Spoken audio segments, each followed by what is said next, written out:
Hello guys, welcome back to my channel. दोस्तों, आज हम जिस मूवी को एक्सप्लेन करने जा रहे हैं उसका नाम है 3 AM, जो कि 2012 में रिलीज हुई थी। दोस्तों, मूवी के अंदर हम 3 यूनिक और डिफरेंट स्टोरीज देखने वाले हैं जो कि बड़ी इंटरेस्टिंग और मजेदार होने वाली है। तो चलिए दोस्तों, बिना टाइम वेस्ट के एक्सप्लेनेशन शुरू करते हैं। मूवी की स्टार्टिंग में हमें टाड नाम के लड़के को दिखाया जाता है जो कि एक मुर्दा घर में डेड बॉडीज की देखभाल करता है। लेकिन फिलहाल उसे कपल चेरी और माइक की डेड बॉडीज की देखभाल करनी थी। चेरी और माइक की डेथ उनकी शादी के एक हफ्ते बाद ही कार एक्सीडेंट में हो गई थी। उनके अंतिम संस्कार से पहले उनका फेवरेट खाना बनाकर उनकी डेड बॉडीज को अर्पित करना था। टाड ये काम करने ही वाला था, तभी उसे कपल के ताबूत में से कुछ आवाजें आती है। तो टाड चेक करने के लिए जाता है और देखता है कि एक छिपकली चेरी के ताबूत में घुस रही है। तो टाड उस छिपकली को भगाने के लिए ताबूत का ढक्कन खोलता है और ढक्कन खोलते ही चेरी की खूबसूरती को देखकर दंग रह जाता है। और जब टाड छिपकली को बाहर निकालने के लिए चेरी के कपड़ों में हाथ डालता है, तभी अचानक माइक के ताबूत का ढक्कन भी खुल जाता है, जिसे देखकर टाड की हालत खराब हो जाती है। और तभी टाड छिपकली को वहीं छोड़कर चेरी का ताबूत बंद करके वहां से चला जाता है। अब रात को टाड की नजर पास ही वाले टेबल के ड्रॉअर पर पड़ती है। जब वह उसे खोलता है तो उसे उसके अंदर से एक बैग मिलता है जिसमें कैमरा, सीडी और कांच का एक 100 पीस होता है। तभी कांच का टुकड़ा टाड के हाथ से नीचे गिर जाता है और जैसे ही टाड उसे उठाने के लिए बेड के नीचे हाथ डालता है तो वो 100 पीस अपने आप गायब हो जाता है। टाड को लगता है कि वह 100 पीस बहुत ज्यादा नीचे चला गया। तभी टाड बैग में मिली सीडी को चलाने की कोशिश करता है, लेकिन वो सीडी काम नहीं करती। उसके बाद वह कैमरे को चेक करता है जिसमें चेरी और माइक की एंगेजमेंट फोटोज थी। और जैसे जैसे वह फोटोज को स्क्रॉल करता है तो उसे अचानक बहुत बड़ा झटका लगता है, क्योंकि चेरी के एंगेजमेंट फोटोज के तुरंत बाद कुछ ऐसी फोटोज थी जिसमें चेरी बहुत ज्यादा घबराई हुई थी और कुछ फोटोज में तो उसके हाथ पैर भी बंधे हुए थे। ये देखकर टाड समझ आता है कि माइक चेरी को बहुत ज्यादा टॉर्चर किया करता था और उसके बाद वो उसकी पिक्चर भी क्लिक किया करता था। अभी उसे सब कुछ समझ आ ही रहा था, तभी उसे डोर हैंडल पर एक धागा नजर आता है जिसे फॉलो करते हुए वह चेरी के रूम तक पहुंच जाता है। वहां उसे चेरी की आत्मा दिखाई देती है जो उसे अपने पास बुलाती है। और जैसे ही टाड अपना हाथ आगे बढ़ाता है तो माइक पीछे से आकर चेरी को ले जाता है और टाड को वहां से निकलने के लिए बोलता है। तभी अचानक टाड की आंखें खुल जाती है और हमें पता चलता है कि ये सब टाड का सपना था। और उठते ही कल वाली सीढ़ी अपने आप चलने लगती है जिसमें माइक चेरी के हाथ पैर बांध रहा था। ये सब देखकर टाड सोचता है कि कैसे कोई इतनी सुंदर लड़की को टॉर्चर कर सकता है। जिसके बाद वह गुस्से में ताबूत वाले कमरे में जाता है जिसमें चेरी के ताबूत का ढक्कन खुला हुआ था और उसकी बॉडी का पोजीशन भी चेंज था। जिसके बाद टाड को लगता है कि माइक के डेथ के बाद भी माइक की आत्मा चेरी को सता रही है। और उसके बाद टाड माइक के ताबूत को तुरंत दूसरे रूम में ले जाकर पवित्र धागे से बांध देता है। और उसके बाद वह चेरी की डेड बॉडी के पास जाता है और मुर्दा लाश के साथ फिजिकल होता है और धीरे धीरे उसके साथ वक्त बिताने लगता है। इसके बाद जब वह एक रात चेरी की डेड बॉडी के साथ सो रहा था तो उसे माइक के ताबूत से कुछ आवाजें आती है। और जब वह चेक करने जाता है तो देखता है कि माइक की लाश वहां से गायब है। और ये सब देखकर टाड बहुत ही ज्यादा घबरा जाता है और तुरंत भागकर अपने रूम में आ जाता है जहाँ चेरी की लाश भी गायब थी। और उसके बाद बेड के नीचे से एक हाथ आकर उसे नीचे खींच लेता है और फिर किसी तरीके से टाड बचकर बाहर निकल जाता है और वह रूम में उसी जगह आ जाता है जहाँ पर माइक की लाश पड़ी हुई थी।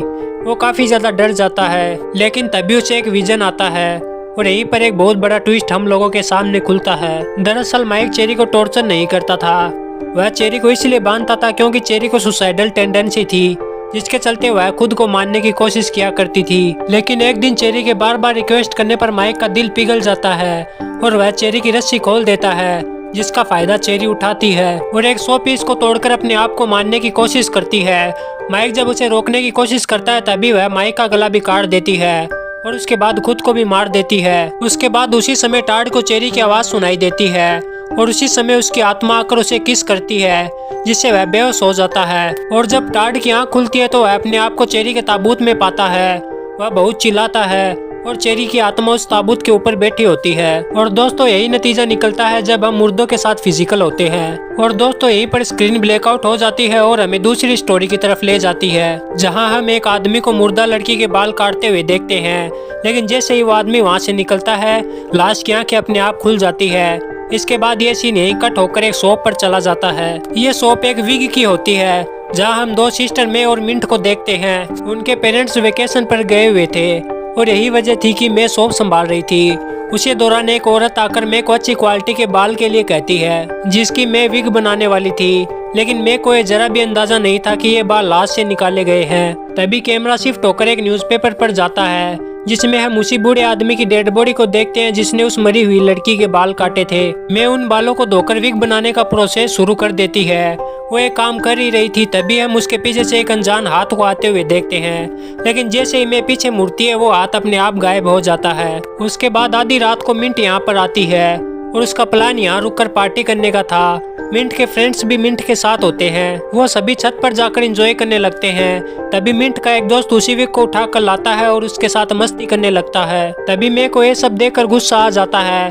वह उस विग को अपनी जगह पर रखने को बोलती है और जब वह विग को नीचे रखने जाता है तो उस विग से 2 हाथ निकलते हैं और उस लड़के के चिल्लाने के साथ ही कैमरा में और मिंट पर शिफ्ट हो जाता है। चीख सुनकर वो सब नीचे भागते हैं तो उसी लड़के का कटा हुआ सर उन्हें मिलता है। इन सभी लोगों की हालत बहुत ज्यादा खराब हो जाती है। तभी वहाँ पर इन लोगों को एक लड़की की आत्मा नजर आती है जिससे डरकर सभी लोग दुकान का शटर खोलने की कोशिश करते हैं, जिस वजह से जल्दबाजी के चक्कर में उनसे चाबी टूट जाती है। तभी मिंट की एक फ्रेंड लॉक तोड़ने के लिए अंदर कोई मेटल की चीज ढूंढने के लिए जाती है और तभी वह लड़की चिल्लाने लगती है।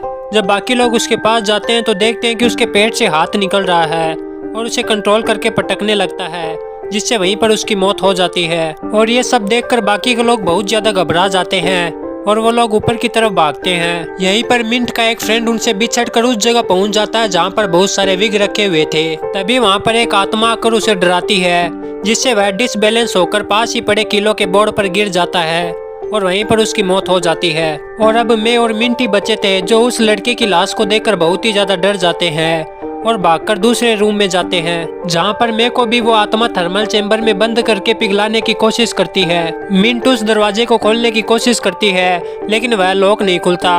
अब टेम्परेचर इतना हाई हो जाता है कि थर्मल चेंबर का ग्लास अपने आप टूट जाता है, जिससे मैं दूर जाकर गिरती है, लेकिन मैं हमें कहीं भी दिखाई नहीं देती। अब अगली सुबह अपने पेरेंट्स की आवाज सुनकर मिंट की आंखें खुलती है। वो अपने पेरेंट्स को देखकर सब कुछ बताने की कोशिश करती है, लेकिन उसके पेरेंट्स उसकी बात पर ध्यान नहीं देते और हमें दिखाया जाता है कि मिंट के पेट में कांच गड़ा हुआ था।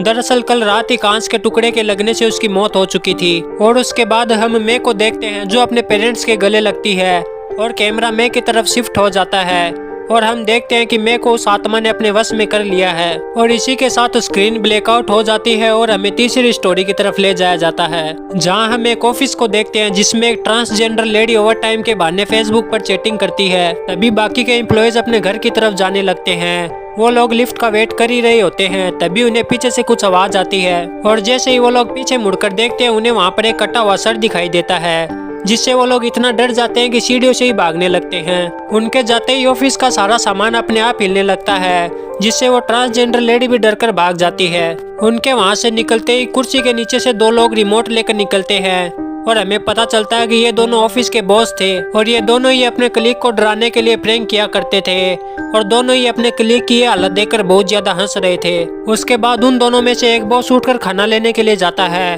तभी उनको पहले वाले एम्प्लॉय प्रैंक करके डराने की कोशिश करते हैं, लेकिन बॉस इजीली समझ जाता है और वो दोनों एम्प्लॉय सामने आ जाते हैं और कहते हैं कि मीटिंग के डॉक्यूमेंट कंप्लीट करने के लिए वो लोग वापस आए थे। वो दोनों बॉस यहीं पर नहीं रुकते, वह दोनों उनके सामने मरने का प्रैंक करके उनको डराने लगते हैं। अब उन दोनों एम्प्लॉयज को बॉस की मौत का इल्जाम अपने ऊपर नहीं लेना था, इसलिए वो लोग यहाँ से डरकर भाग जाते हैं और उसके बाद ये दोनों बॉस हंसने लगते हैं। अब बहुत ज्यादा रात हो चुकी थी, इसलिए वो भी ऑफिस से निकलने लगते हैं और वो दोनों जैसे ही लिफ्ट में इंटर होते हैं तो कोइंसिडेंटली उन्हें वो दोनों एम्प्लॉयज लिफ्ट में मिल ही जाते हैं और दोनों बॉस भी लिफ्ट के अंदर चले जाते हैं।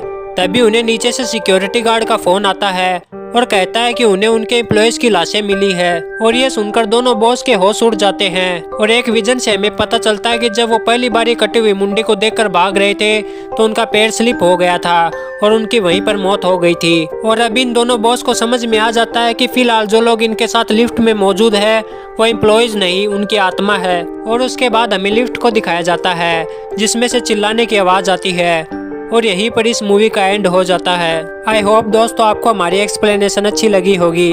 अगर अच्छी लगे तो प्लीज इस वीडियो को लाइक करके चैनल को सब्सक्राइब जरूर करें।